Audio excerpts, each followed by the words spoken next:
Bonjour à toutes et à tous. Je suis ravie aujourd'hui de pouvoir vous présenter mes travaux de thèse qui ont été dirigés par Stéphane Seban et se sont déroulés ici au laboratoire d'optique appliquée. Mes travaux s'intitulent « Physique et application d'une source cohérente femtoseconde à 32,8 nanomètres par interaction laser-plasma ». On va aujourd'hui s'intéresser à la gamme spectrale de l'XUV qui s'étend globalement de 3 à 60 nanomètres et en particulier aux sources XUV cohérentes qui permettent de nombreuses applications.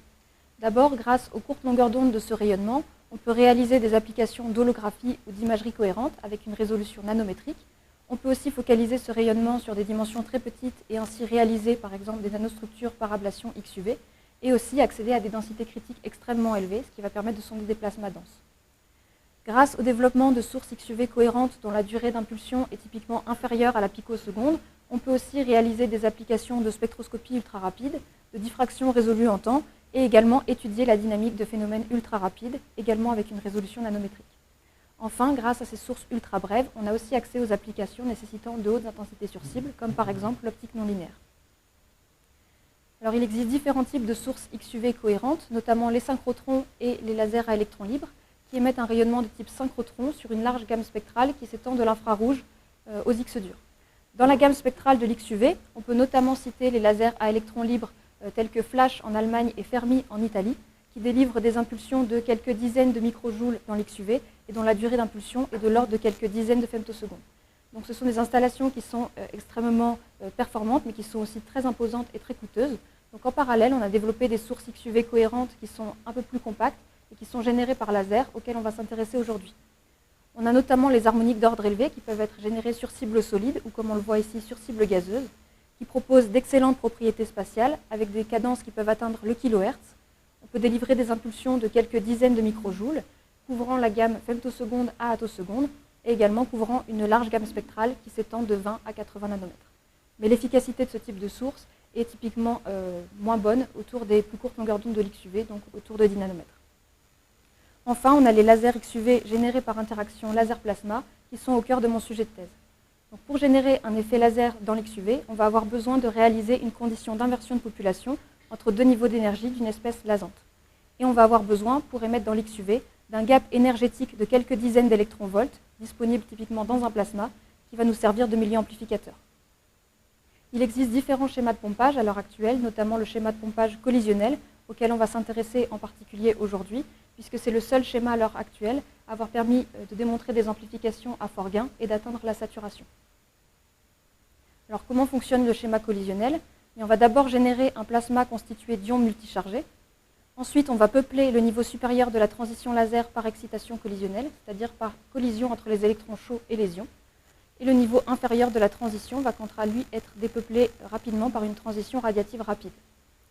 Ceci va permettre de réaliser une condition d'inversion de population entre ces deux niveaux d'énergie, ce qui va permettre de favoriser l'émission stimulée et donc résulter en l'émission d'un rayonnement laser dans l'XUV. Alors, il existe différentes architectures pour les lasers XUV collisionnels, dont l'évolution est corrélée à celle des lasers de pompe. D'abord, on a développé des lasers de pompe nanosecondes, et avec ça, on a développé donc le régime quasi-steady state.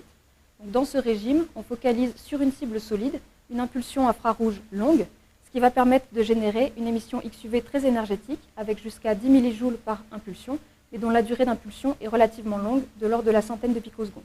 On peut également noter les cadences très faibles, de l'ordre de 1 tiers toutes les 30 minutes environ. Ensuite, avec le développement des lasers picosecondes, on a développé donc, le régime transitoire. Dans ce régime, on focalise deux impulsions, une préimpulsion et l'impulsion pompe, ce qui résulte en une émission XUV qui est moins énergétique que dans le régime précédent, avec seulement quelques microjoules, mais dont la durée d'impulsion est beaucoup plus courte, avec seulement quelques picosecondes, et qui permettent d'atteindre des cadences relativement élevées. Récemment, jusqu'à 400 Hz ont pu être démontrés. Enfin, avec l'avènement des chaînes laser CPA, on a développé le régime OFI pour Optical Field Ionization. Donc, il s'agit ici d'un schéma en pompage longitudinal. On focalise une impulsion pompe d'environ 1,5 joule et 30 femtos sur une cible gazeuse, ce qui va permettre d'obtenir une émission XUV de quelques microjoules et qui était jusque-là limitée à des durées d'impulsion de quelques picosecondes. Donc, la physique est différente en fonction du régime dans lequel on se place. Et aujourd'hui, on va s'intéresser en particulier au régime OFI. Donc, voici le plan de ma présentation et on va commencer tout de suite avec la physique et la réalisation d'un laser OFI collisionnel injecté à 32,8 nanomètres. Donc, comme je l'ai expliqué précédemment, on est ici en géométrie longitudinale. Donc l'intensité du champ va augmenter avec la longueur d'amplification, d'abord de façon exponentielle en régime faible signal, puis de façon linéaire en régime saturé. La saturation est typiquement atteinte pour des produits gain-longueur égaux à 15. Et donc comme on a des gains qui sont extrêmement forts dans ce type de milieu, de l'ordre de quelques centaines de centimètres moins 1, la saturation va être atteinte très rapidement, typiquement au bout de quelques centaines de microns seulement. En fonction de l'espèce lasante considérée, on va pouvoir générer une émission à différentes longueurs d'onde. Ici, on va s'intéresser en particulier au cas du krypton 8+. Donc, le krypton 8+, permet d'émettre à 32,8 nanomètres entre les niveaux 4D et 4P. Récemment, on a aussi pu démontrer une émission laser en cascade entre les niveaux 4P et 4S à 62,7 nanomètres, mais on va aujourd'hui s'intéresser principalement et seulement à cette émission à 32,8 nanomètres qui présente un fort gain. Pour générer cette émission à 32,8 nanomètres, on va avoir besoin de réaliser deux conditions. D'abord, la génération des ions lasants krypton 8+, et ensuite, la génération d'électrons suffisamment chauds pour assurer le pompage de la transition. Donc ici, on a besoin d'électrons dont l'énergie est supérieure à 145 électronvolts. En régime OFI, ces deux conditions sont assurées par le champ laser. Donc ici, on observe l'évolution du degré d'ionisation moyen en fonction de l'intensité laser incidente. Pour générer du krypton 8+, on a donc besoin d'une intensité laser de quelques 10 puissance 16, 10 puissance 17 watts par centimètre carré. En régime OFI, le chauffage des électrons est également assuré par le champ, et comme on le voit ici, la distribution énergétique des électrons dépend de la polarisation du faisceau-pompe. Donc historiquement, les lasers XUV collisionnels en régime OFI sont polarisés circulairement pour permettre le chauffage des électrons et donc assurer le pompage de la transition. En pratique, on va donc focaliser notre faisceau-pompe à l'aide d'un miroir sphérique sur une cible gazeuse avec une intensité de quelques 10 puissance 18 watts par centimètre carré. En réalisant les conditions d'ionisation et de chauffage que je viens de citer, on va pouvoir générer une colonne de plasma en situation d'inversion de population qui va permettre une émission à 32,8 nanomètres en régime dit d'amplification de l'émission spontanée ou régime ASE. Donc on dispose de différents diagnostics pour pouvoir caractériser cette émission. Ces diagnostics sont séparés de la colonne de plasma par un film en aluminium qui permet de bloquer le rayonnement infrarouge. Ici, en termes de diagnostic, on a par exemple un spectromètre XUV sur l'axe qui est constitué d'un miroir plan, d'un miroir sphérique, d'un réseau de diffraction et d'une caméra CCD XUV. Et ici, on observe un spectre typique avec donc l'ordre 0 qui est à droite, l'ordre 1 à 32,8 nanomètres qui est au centre, et on observe même une faible émission à 62,7 nanomètres qui correspond à l'effet laser en cascade. On dispose d'un second diagnostic qui nous permet d'observer la distribution d'énergie en champ lointain, qui est constituée d'une parabole hors axe, d'un miroir plan et d'une caméra CCD XUV. Grâce à ça, on peut imager un plan qui est situé à environ 1 mètre de la source et donc observer le profil spatial de l'émission.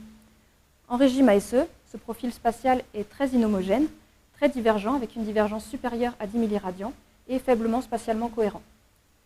Mais en régime ASE, on est capable de générer des impulsions énergétiques avec près de 14 microjoules générés pour 20 mm d'amplification.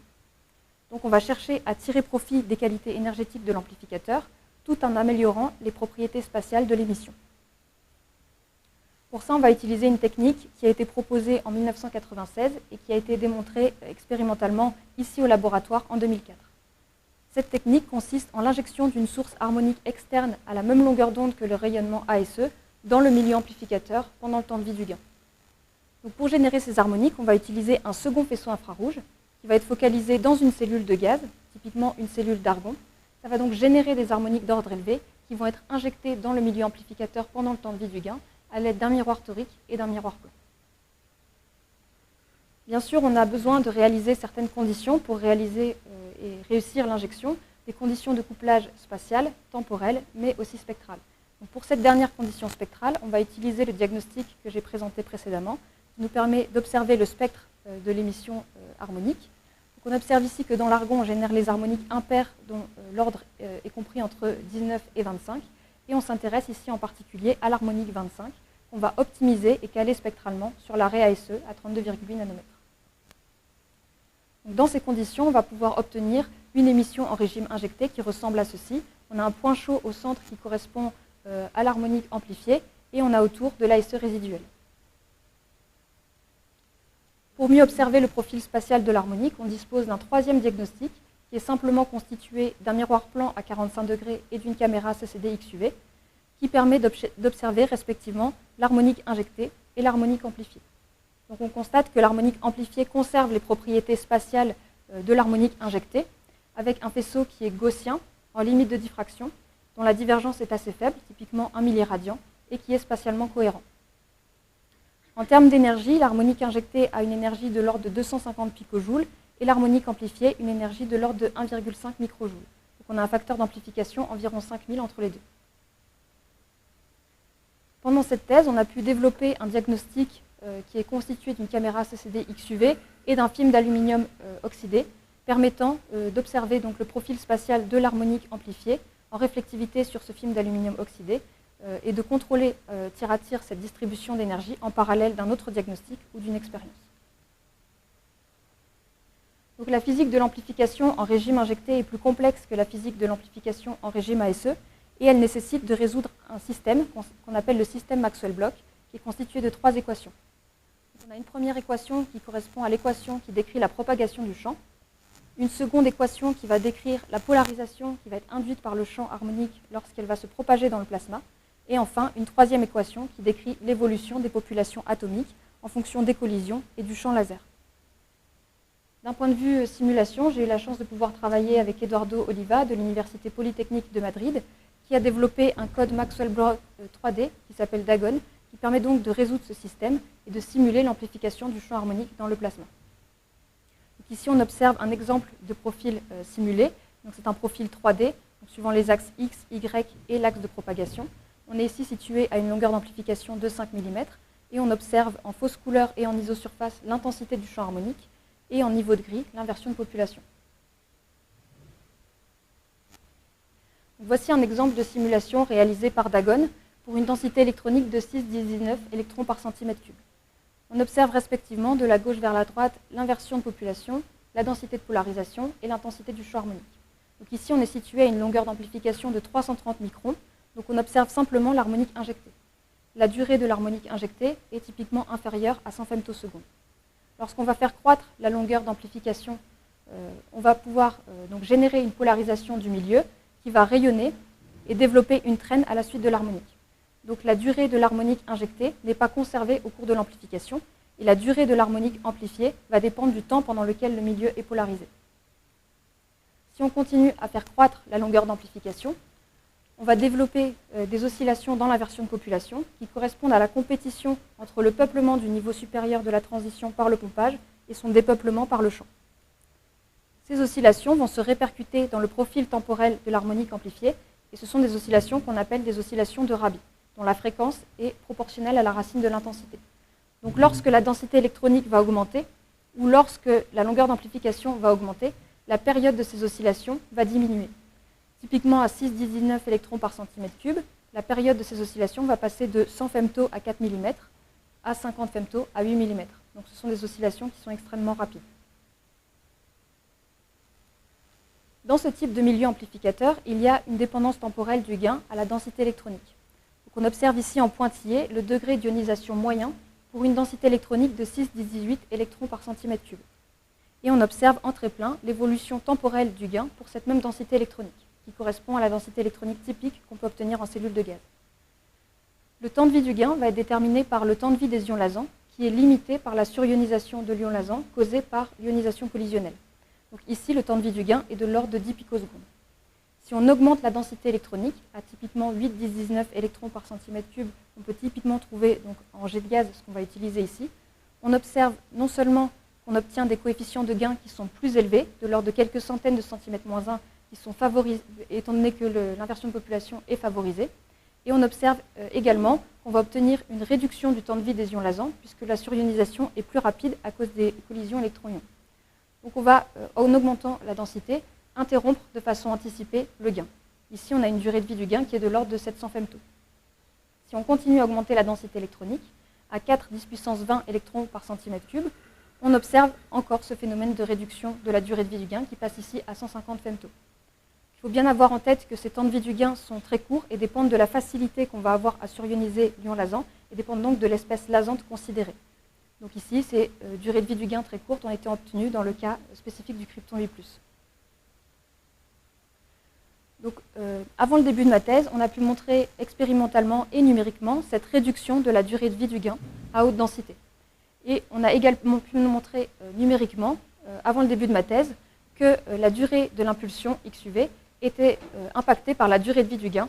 Et donc, on s'attendait à ce que la durée d'impulsion soit réduite à haute densité jusqu'à des valeurs typiquement subpicosecondes. Donc, les objectifs de ma thèse étaient les suivants. Caractériser les propriétés temporelles de la source expérimentalement grâce au développement d'un diagnostic de mesure du profil temporel et étudier donc les propriétés temporelles de la source en fonction de différents paramètres, notamment la densité électronique. Le second enjeu de ma thèse était de travailler à haute densité pour pouvoir espérer atteindre des durées de vie du gain courtes et donc des durées d'impulsion courtes. Mais dans ces conditions à haute densité, on est confronté à deux limitations. Donc, la première limitation est la dispersion naturelle du plasma. Une onde se propage naturellement dans le plasma à une vitesse qui est donnée par cette formule. Donc, elle dépend de la densité électronique, mais aussi de la longueur d'onde. Donc, plus une onde a une grande longueur d'onde, plus elle va se propager lentement dans le plasma. Typiquement, ici, on a l'XUV et l'infrarouge. On observe que l'XUV se propage plus rapidement que l'infrarouge. Donc, on a ici l'XUV, donc l'harmonique, et la zone de gain qui est représentée en rouge. Sur ce graphe, on a l'évolution de la vitesse de groupe en fonction de la densité électronique, respectivement dans l'XUV. Donc l'XUV a une vitesse qui est constante, quelle que soit la densité électronique égale à C, et l'infrarouge a une vitesse qui diminue lorsque la densité électronique augmente, à cause de la dispersion naturelle du plasma. Donc, typiquement, à 10 puissance 20 électrons par centimètre cube, l'XUV va se propager à C, et l'infrarouge à seulement 0,97 C, ce qui va provoquer une désynchronisation entre la fenêtre de gain et l'harmonique, dont il va être essentiel de s'affranchir par la suite. La seconde limitation à laquelle on est confronté, c'est la réfraction du faisceau-pompe par les électrons libres du plasma. Donc le plasma va se comporter comme une lentille divergente. Ici, on observe une simulation qui montre la zone de gain, respectivement donc pour un faisceau-pompe qui se propage de la gauche vers la droite et pour différentes densités.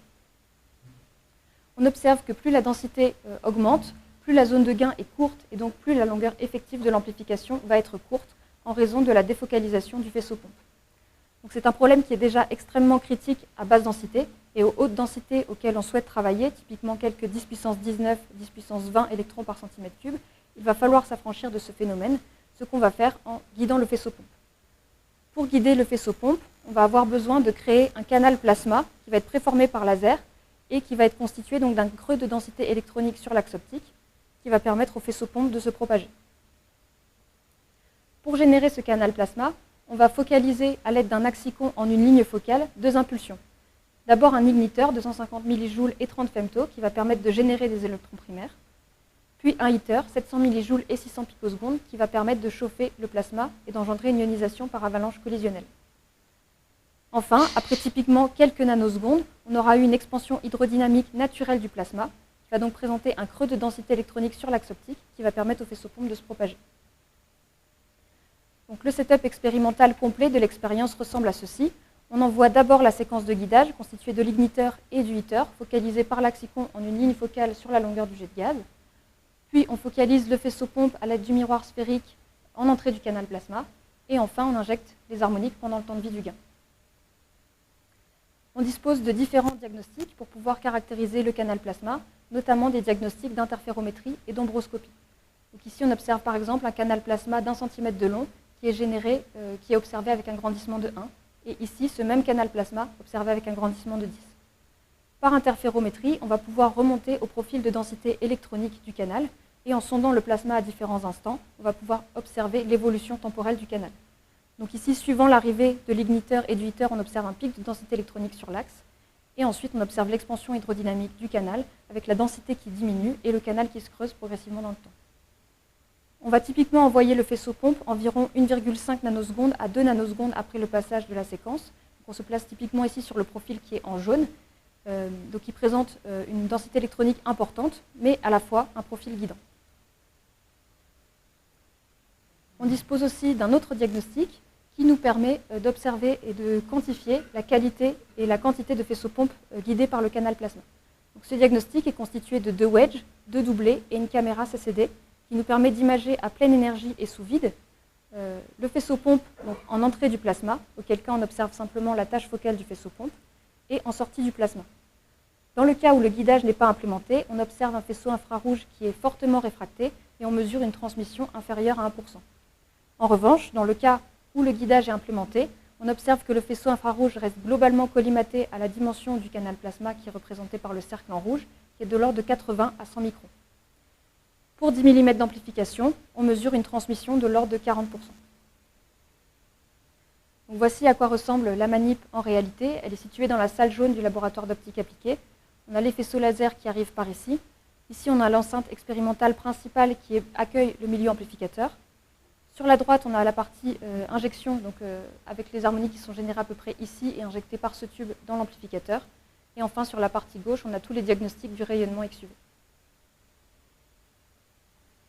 Donc maintenant qu'on a étudié la physique et décrit le setup expérimental, on va pouvoir passer à la caractérisation de la source. En particulier, on va commencer par la caractérisation du guidage. Donc, comme je l'ai expliqué précédemment, on a besoin de guider le faisceau pompe. Pour ça, on génère un canal plasma à l'aide d'une séquence double impulsionnelle qui est constituée d'un igniteur, que je vais ici appeler faisceau femto, et d'un heater, que je vais ici appeler faisceau nano. Donc, ce schéma double impulsionnel a été implémenté pendant les thèses précédant la mienne.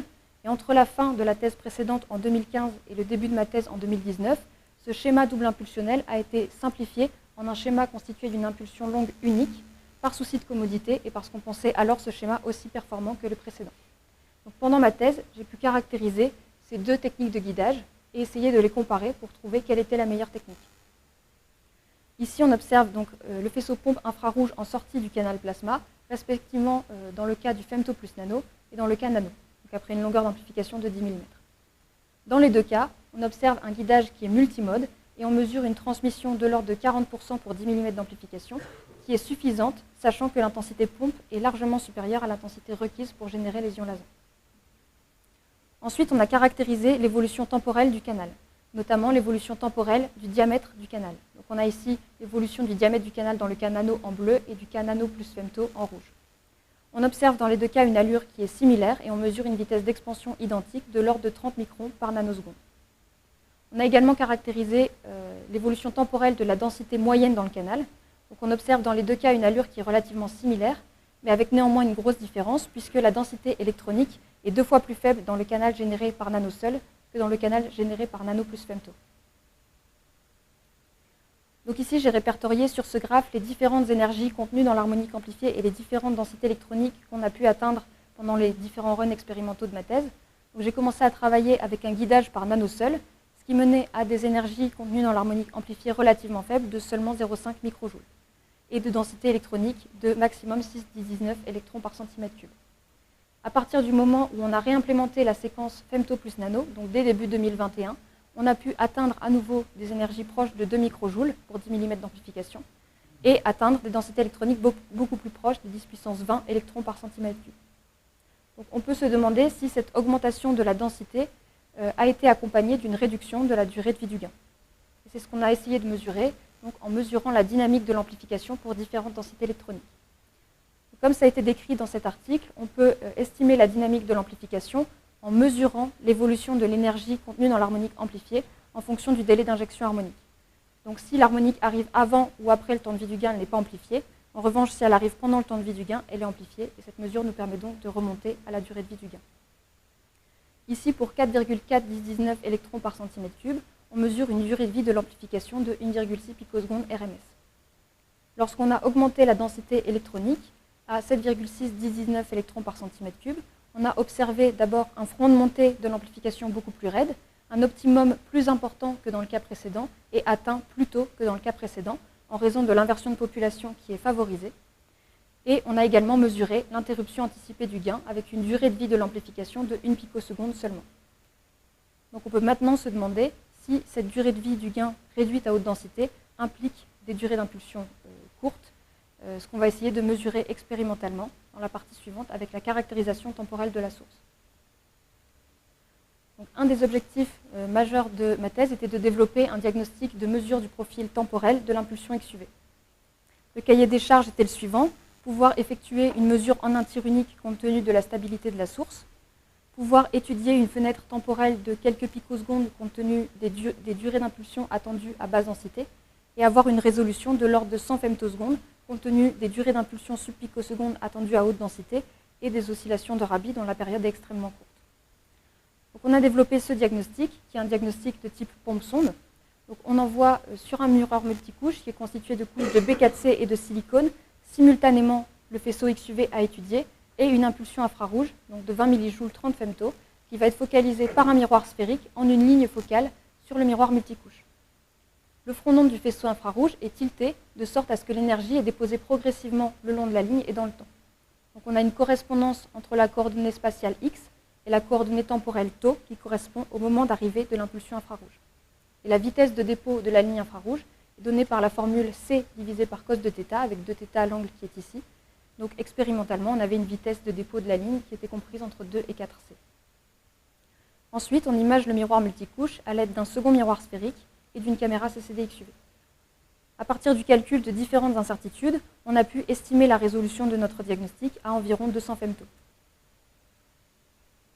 Donc, comment fonctionne l'expérience? On envoie simultanément sur le miroir multicouche l'impulsion XUV et l'impulsion infrarouge dont le front d'onde est tilté. Et le miroir multicouche a une réflectivité de l'ordre de 30% à 32,8 nanomètres, mais il y a une excitation rapide du silicone à 800 nanomètres qui va causer une ablation du multicouche et donc une chute soudaine de sa réflectivité. Donc si l'XUV arrive avant l'infrarouge, il va être réfléchi. En revanche, s'il arrive après l'infrarouge, le miroir va être endommagé et il ne sera pas réfléchi. Donc grâce au front d'onde tilté du faisceau infrarouge, on peut remonter au profil temporel en mesurant le profil spatial, qu'on va appeler I de x, du faisceau XUV qui arrive simultanément avec la ligne infrarouge. Donc on peut montrer que le profil I de x est égal à l'intégrale du profil temporel jusqu'au temps tau, moment d'arrivée de l'impulsion infrarouge, le tout multiplié par I0, le profil spatial de référence du faisceau XUV. Donc pour remonter au profil temporel, on va simplement calculer le ratio I sur I0, puis la dérivée de ce ratio. Voici donc un exemple de mesure qui a été réalisé dans ces conditions. On observe ici le faisceau XUV. Ici, on a des cratères donc, qui correspondent à des tirs post-mortem pour lesquels la ligne infrarouge s'est déjà propagée. Et la ligne qui est ici au-dessus correspond au tir en cours, donc à la ligne infrarouge qui est en train de se propager. Donc sur un seul et même tir, on va mesurer I0, le profil spatial de référence du faisceau XUV qui est tracé ici, et I, le profil spatial du faisceau XUV en cours de dégradation par la ligne qui est tracée ici en bleu. On va également effectuer une calibration entre la coordonnée spatiale x et la coordonnée temporelle tau, et on observe ici qu'on peut sonder une fenêtre de 4 picosecondes. On observe ici que les profils spatiaux sont extrêmement bruités en raison de la granularité du profil spatial qui est induite par la réflectivité imparfaite des optiques. Donc il va être essentiel pour pouvoir reconstruire le profil temporel de traiter ces données brutes. Donc on a travaillé sur deux techniques de reconstruction du profil temporel. La première est basée sur l'utilisation de fit. Donc on va fitter I, fitter I0, calculer le ratio I-fit sur I0-fit, puis la dérivée de ce ratio. Donc cette technique est très simple et elle permet de remonter facilement donc, à la durée d'impulsion, mais elle est brutale puisqu'elle nécessite d'utiliser des fits et ne permet donc de reconstruire que l'enveloppe du profil temporel qui ici a une forme gaussienne. Or, on s'attend, comme on l'a vu précédemment dans la présentation, à des oscillations dans le profil temporel. Donc on a cherché à développer une seconde technique qui permette de reconstruire le profil temporel de façon un peu plus fine. Donc cette seconde technique n'est pas basée sur le calcul de I-fit sur I0-fit, mais sur le calcul de I brut sur I0-fit, de sorte à conserver un maximum d'informations pouvant provenir du profil temporel. Et ensuite, on a lissé ce ratio I brut sur I0-fit pour pouvoir s'affranchir du bruit de mesure. Donc on observe ici un ratio qui est constitué de 4 points d'inflexion, contrairement à un seul précédemment, ce qui va se traduire, lorsqu'on calcule la dérivée, par un profil structuré qui est ici constitué de 4 pics. On peut légitimement se demander si ce profil est répétable tir à tir et si ces structures sont bien réelles. Pour répondre à ces questions, donc on a effectué 4 tirs dans les mêmes configurations de mesure et on a utilisé cette même technique de reconstruction pour ces 4 tirs. On observe une répétabilité de la reconstruction des structures. Et on a également mené une étude de Fourier qui est présentée dans mon manuscrit, qui a permis de montrer que ces structures n'étaient pas induites par la reconstruction numérique, ni par la granularité du profil. Donc ces structures sont bien a priori réelles et contenues dans le profil temporel. Maintenant, on peut se poser la question de l'origine de ces structures, et on a vu précédemment dans la présentation qu'on pouvait s'attendre à des oscillations de Rabi. Or, la période qu'on mesure ici est de l'ordre de 300 femto, donc bien supérieure à la période théorique des oscillations de Rabi, qui est de l'ordre de 30 femto dans ces conditions de longueur d'amplification et de densité. Donc on ne pense pas à l'heure actuelle qu'il s'agisse des oscillations de Rabi, et on ne pense d'ailleurs pas pouvoir mesurer des oscillations de Rabi à cette densité électronique aussi importante compte tenu de la résolution de notre diagnostic. Donc on verra un peu plus loin dans cette présentation une autre origine possible de ces structures, et on peut d'ores et déjà remarquer la présence d'un paramètre dont je n'ai pas encore parlé ici et qui va être extrêmement important pour la suite. Pour le moment, on va simplement se concentrer sur l'évolution de la durée d'impulsion avec la densité. Donc grâce à notre diagnostic, on a mesuré le profil temporel de l'impulsion XUV pour différentes densités. Ici, on observe le résultat obtenu pour 4,4 × 10⁻⁹ électrons par centimètre cube. On a mesuré une durée d'impulsion de 1,2 picosecondes. Lorsqu'on a augmenté la densité électronique d'un facteur 2, on a observé une nette réduction de la durée d'impulsion à 640 femto-RMS. Si on compare ces résultats à la dynamique d'amplification que j'ai montrée plus tôt, on observe bien que la durée d'impulsion semble corrélée à la durée de vie de l'amplification, et donc il semblerait que la réduction de la durée soit induite par l'interruption anticipée du gain. Sur ce graphe, j'ai reporté différents points de mesure. Donc en bleu, on a l'évolution de la dynamique d'amplification, et en rouge, différentes mesures de durée d'impulsion qui ont été mesurées pour chaque densité électronique par répétabilité sur typiquement entre 5 et 10 tiers. On observe une bonne corrélation entre la réduction de la durée d'amplification et la durée d'impulsion. On a également comparé nos résultats expérimentaux à des résultats issus de simulations du code d'Agon, et on a observé un bon accord entre la durée d'impulsion simulée et la durée d'impulsion mesurée. Donc grâce au développement d'un diagnostic monotyre original, on a pu observer expérimentalement pour la première fois ce phénomène de réduction de la durée d'impulsion à haute densité, grâce au phénomène d'interruption anticipée du gain, et on a pu mesurer également la première durée femtoseconde pour un laser XUV collisionnel qui est traditionnellement limité à des valeurs supérieures à la picoseconde. Ici, entre la densité électronique 4 et 8,19 électrons par centimètre cube, on observe une réduction de la durée d'impulsion d'un facteur 2 environ.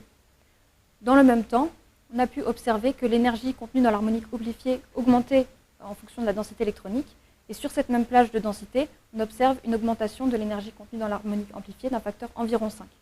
Donc la puissance de la source est multipliée par un facteur 10 sur cette gamme de densité. On s'aperçoit donc que les hautes densités sont extrêmement bénéfiques, mais comme on l'a vu précédemment dans la présentation, ces hautes densités favorisent la désynchronisation entre l'harmonique et le gain, et c'est ce problème qu'on va adresser dans la partie suivante. Donc pour pouvoir caractériser et quantifier la désynchronisation entre la fenêtre de gain et l'harmonique, on va introduire un paramètre qu'on appelle la longueur de déphasage. Donc la longueur de déphasage caractérise la synchronisation, donc la longueur maximum qu'il peut y avoir de synchronisation entre la fenêtre de gain et l'harmonique. Donc ça correspond à la fenêtre sur laquelle il peut y avoir amplification. Donc la longueur de déphasage est dictée par deux paramètres. D'abord la durée de vie du gain, delta G ici. On a vu que la durée de vie du gain était réduite à haute densité, ce qui est bénéfique puisque ça nous apporte des durées d'impulsion extrêmement courtes.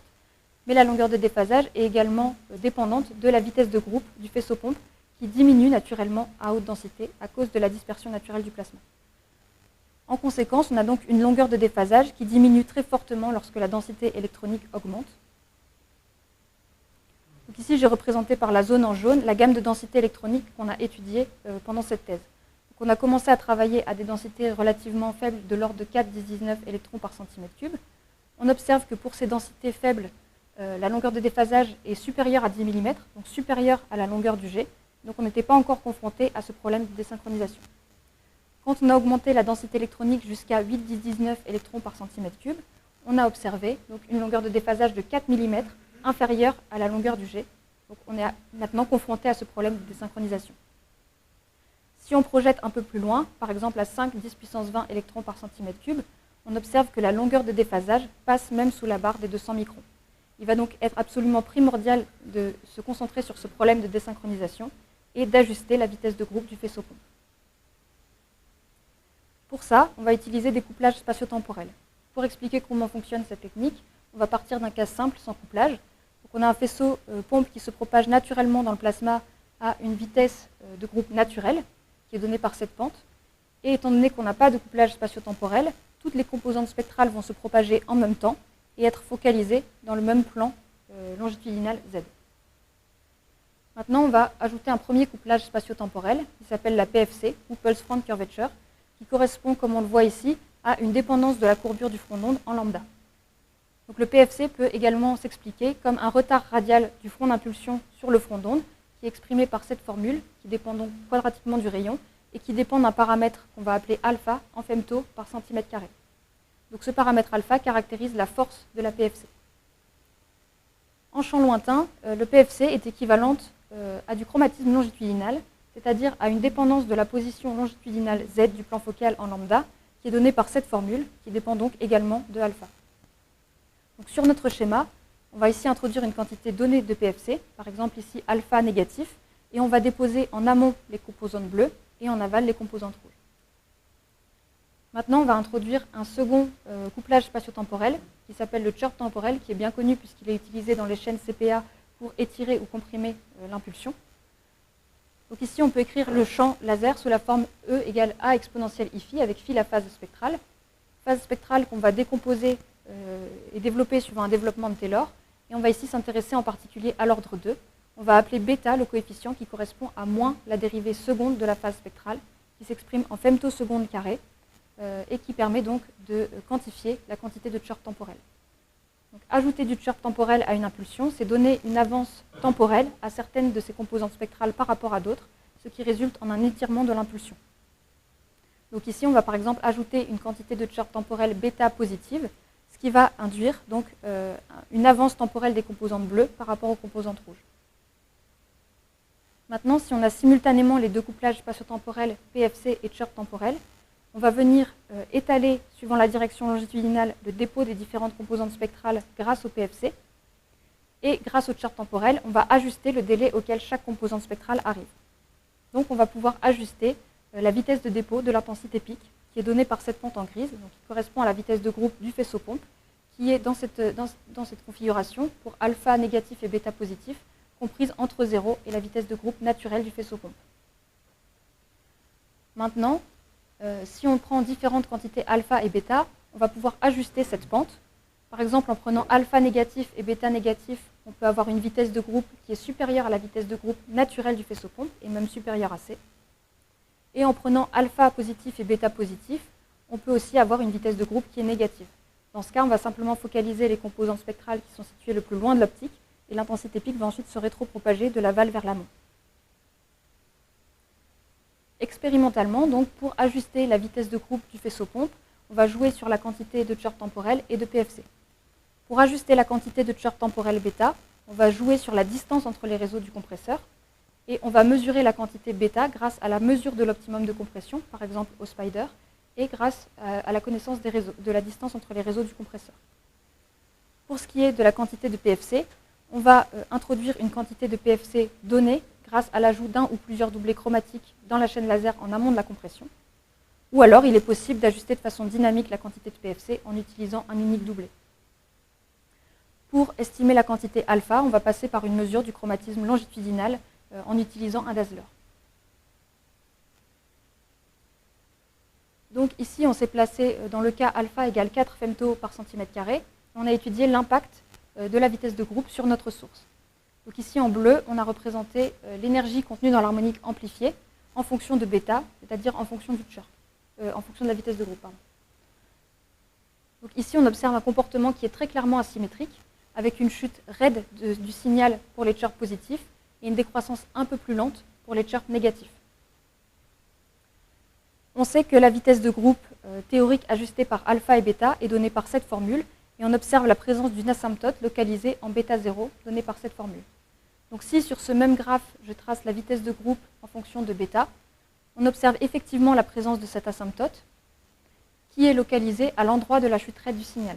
Donc on se situe en fait dans une zone où la désynchronisation entre la fenêtre de gain et l'harmonique est extrêmement importante, ce qui va induire une longueur d'amplification effective restreinte, et qui va donc induire cette chute raide du signal. En revanche, de l'autre côté, la vitesse de groupe évolue beaucoup plus lentement, et donc on a une longueur d'amplification effective qui est moins restreinte que dans le cas précédent. Donc on a une évolution plus douce de l'énergie contenue dans l'harmonique amplifiée. On s'est également intéressé pendant ce scan à l'évolution de l'extraction de l'énergie en fonction de bêta. Qu'est-ce que l'extraction de l'énergie? On définit ce paramètre en régime injecté. Donc en régime injecté, on a dans le profil spatial l'harmonique amplifiée qui est ici et de l'ASE résiduelle autour. Donc l'extraction de l'énergie correspond au pourcentage d'énergie contenue dans l'harmonique amplifiée par rapport à l'énergie totale, c'est-à-dire contenue dans l'harmonique amplifiée et dans l'ASE résiduelle. Donc ça correspond au maximum d'énergie qu'on peut espérer extraire dans l'harmonique amplifiée.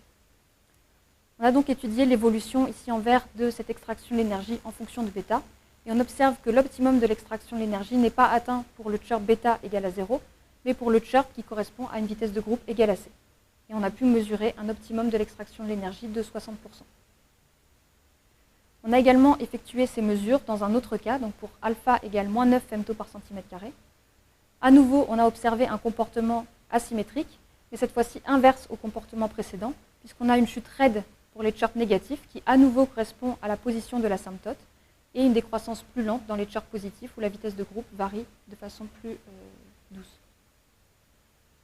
En ce qui concerne l'extraction de l'énergie, on a à nouveau mesuré un optimum dans le cas où la vitesse de groupe était égale à c, et on a mesuré cette fois une extraction optimum de 40%.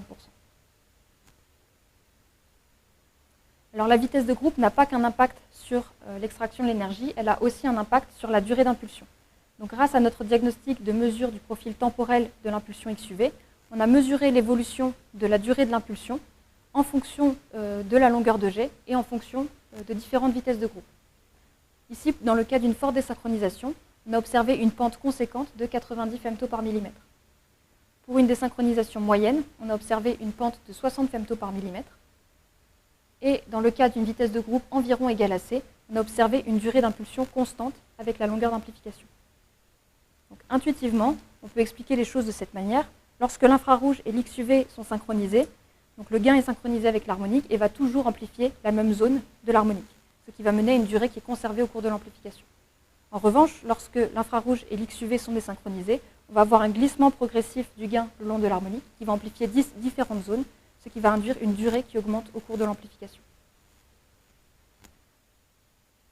Ensuite, on a essayé de travailler à la plus haute densité électronique possible, ici 8, 10, 19 électrons par centimètre cube, et d'ajuster dans le même temps, de compenser dans le même temps la dispersion. On a pu mesurer une durée d'impulsion constante avec la longueur de G égale à 350 femto RMS, ce qui constitue un record pour les lasers XUV collisionnels. On a comparé ces résultats à des simulations réalisées par le code Dagon. On observe ici, dans le cas d'une vitesse de groupe égale à C, l'harmonique amplifiée en fausse couleur et l'inversion de population en niveau de gris. Ici pour 3 instants différents de l'amplification, respectivement 1, 5 et 10 mm. On observe ici que l'harmonique amplifiée et l'inversion de population restent synchronisées au cours de la propagation, ce qui résulte, en termes de durée, en une durée d'impulsion qui est constante en fonction de la longueur d'amplification. Ici, à 8, 10, 19 électrons par centimètre cube, on a retrouvé la valeur expérimentale de 350 femto RMS. On a également effectué ces simulations dans le cas d'une vitesse de groupe différente de C, par exemple une vitesse de groupe égale à 0,95 C. Cette fois-ci, on observe que l'inversion de population se propage moins rapidement que l'harmonique amplifiée et va donc étirer progressivement la queue de l'harmonique et amplifier la queue de l'harmonique. Ce qui induit, dans les simulations, effectivement, une durée d'impulsion qui augmente avec la longueur d'amplification. On a effectué ce travail pour différentes désynchronisations et on a observé que plus la désynchronisation était importante et plus la pente durée versus longueur d'amplification l'était également. Enfin, on a montré que la désynchronisation n'avait pas qu'un impact sur la durée d'impulsion, mais aussi un impact sur l'allure du profil temporel. Donc, tous les profils temporels simulés que j'ai montrés jusqu'à présent ont été obtenus dans un cas où la vitesse de groupe était égale à c. On observait alors des oscillations de Rabi. Ici, voici un profil temporel simulé dans le cas d'une vitesse de groupe différente de c. Ici, donc, on a situé une longueur d'amplification de 2 mm. On observe d'ores et déjà l'absence d'oscillation de Rabi. Lorsqu'on fait croître la longueur d'amplification, on va observer non seulement que la durée d'impulsion augmente au cours de la propagation, mais également qu'on développe des structures dont la période est plus importante que la période des oscillations de Rabi. Donc il ne s'agit pas d'oscillations de Rabi, mais ces structures sont encore incomprises pour le moment.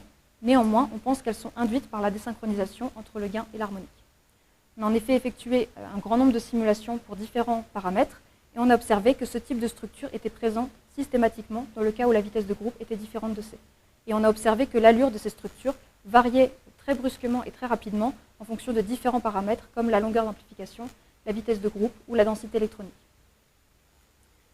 Donc ces structures observées numériquement ne sont pas sans rappeler les structures qu'on a observées expérimentalement un peu plus tôt, qui ont effectivement été mesurées dans le cas où la vitesse de groupe était différente de C. Expérimentalement, on a aussi observé une grande variété de structures qui varient en fonction de ces paramètres, longueur d'amplification, vitesse de groupe et densité électronique. À l'heure actuelle, on ne peut pas comparer un profil temporel simulé à un profil temporel expérimental en raison justement des fortes variations de l'allure des structures en fonction de ces différents paramètres et de l'incertitude expérimentale qu'on a sur ces mêmes paramètres. Néanmoins, on pense que les structures qu'on a observées expérimentalement et qu'on a mesurées sont également induites par la désynchronisation entre l'harmonique et le gain. Donc il est maintenant temps de conclure cette présentation. Pendant cette thèse, j'ai eu l'occasion d'optimiser le guidage du faisceau-pompe.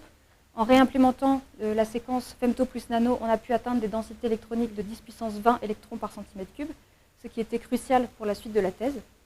J'ai aussi pu caractériser la source à haute densité, notamment la stabilité de la source et l'influence de différents paramètres comme la longueur d'amplification, le délai d'injection harmonique ou différents paramètres du faisceau-pompe comme l'énergie ou la polarisation du faisceau-pompe, qui sont autant de caractérisations que je n'ai pas présentées ici, mais qui sont présentées dans mon manuscrit.